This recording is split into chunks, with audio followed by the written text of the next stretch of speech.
Bien, nous nous retrouvons aujourd'hui pour parler de la châtaigne, Lizi en chinois. C'est un fruit mondial, pourrait-on dire, puisque on la trouve en Asie, en Europe, en Amérique, sans qu'il y ait lieu de penser qu'elle se soit déplacée par le fait de migration. Mais ce que je remarque surtout, c'est qu'elle vient d'un arbre qui jouit d'une longévité extraordinaire, puisqu'on a retrouvé des châtaigniers vieux de 2000 ans. Donc il y a tout lieu de penser qu'il y a dans ce fruit des informations subtiles extrêmement intéressantes pour le Jing du Rhin. Et c'est ce qu'effectivement confirmera la tradition chinoise. Un aliment de longue vie, donc, qui soutiendra l'énergie du Rhin et qui aura une action bénéfique sur les os, comme je vais le rappeler incessamment. La châtaigne est parfois désignée par le nom de marron, comme quand on parle des marrons glacés, mais ne vous laissez pas abuser par ces différences de termes, c'est le même fruit.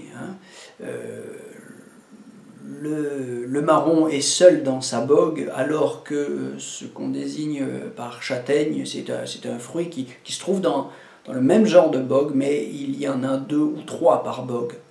Voilà. Donc le marron est plus gros et plus charnu. Bon, c'est un fruit de saveur douce, ce qui indique tout de suite qu'il a une vertu tonifiante et qui est de nature tiède. Donc très intéressant pour l'hiver, en effet, saison à laquelle on le consomme souvent, volontiers. Il a effectivement, confirme la tradition chinoise, des tropismes rate, estomac et rein. Bon, alors, aliment de l'hiver, confirmons, tiède, réchauffant, eh bien oui, il est digestif, spécialement quand on souffre de vide, de qi ou de yang de la rate. Comme je l'évoquais en introduction, c'est un fruit qui va renforcer les os, spécialement si on a une déminéralisation, une ostéoporose par vide de yang des reins, comme c'est souvent le cas avec l'âge. Ostéoporose ou fragilité osseuse, du coup, en cas de choc. Bon, donc c'est un grand aliment de la longévité, ce que semble confirmer aussi la science moderne, puisque en termes d'oligo-éléments, de minéraux, la châtaigne est un fruit très bien pourvu, ce qui explique qu'il a cette action consolidante sur les os. Voilà, enfin remarquons que c'est un fruit hémostatique, donc très intéressant pour tous les saignements de nez, de selles aussi, par exemple. Et spécialement si ce sont des saignements provoqués par des stagnations de sang, mais enfin, tous les saignements, toutes les épistaxis de type vide peuvent être traités aussi par la châtaigne. Voilà. Pour les nicturies, c'est intéressant aussi, donc les vides de reins peuvent engendrer d'autres signes pour lesquels on peut, avec profit, utiliser la châtaigne, 4-5 châtaignes par jour. Pensez aussi aux asthmes de vieillesse. L'asthme de la vieillesse est un asthme qui provient du fait que le qi du rein ne parvient pas à tirer l'énergie du poumon vers le bas. Donc c'est un asthme pour lequel il ne suffit pas de traiter le poumon, mais il faut traiter aussi le rein et renforcer, tonifier le rein. Voilà, 5 à 10 châtaignes éventuellement par jour, c'est une dose thérapeutique. Pensez à les consommer bien cuites, sinon elles engendrent de la stagnation alimentaire. C'est indigeste, ça fait ballonner, ça provoque des flatulences, C'est un problème bien connu de tous ceux qui aiment les châtaignes et qui ont fait l'erreur de les manger insuffisamment cuites. Hein.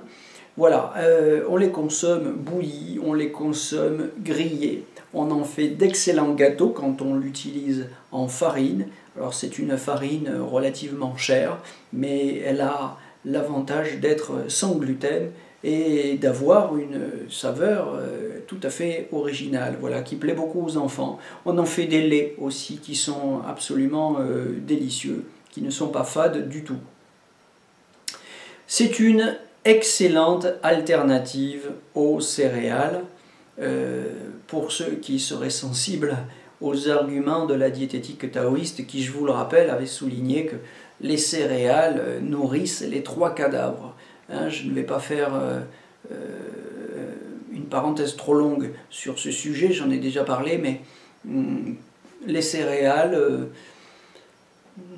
ce n'est pas la panacée. Hein. Donc la châtaigne est en hiver, spécialement en hiver, spécialement quand on vieillit, une excellente alternative.